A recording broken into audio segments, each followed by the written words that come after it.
Огляд на кучеряву пряжу з Аврори. Виробник Рафтайм у 100 грамах 38 метрів.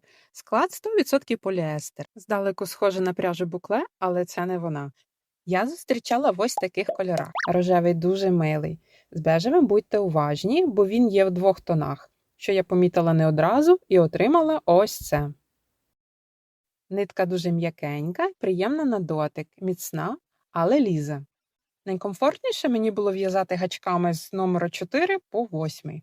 У роботі я користувалася маркерами, бо петлі у полотні з цієї пряжі можна знаходити тільки на дотик. Саме тому я не раджу цю пряжу для новачків у в'язанні. Кучерява з обох боків і легко розпускається.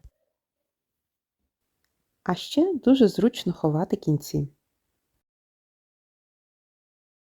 Думаю, вона добре підійде для в'язання іграшок або аксесуарів, наприклад, лапців чи мітинок. Я в'яжу ось такий капор. Сподіваюся, відео було корисним.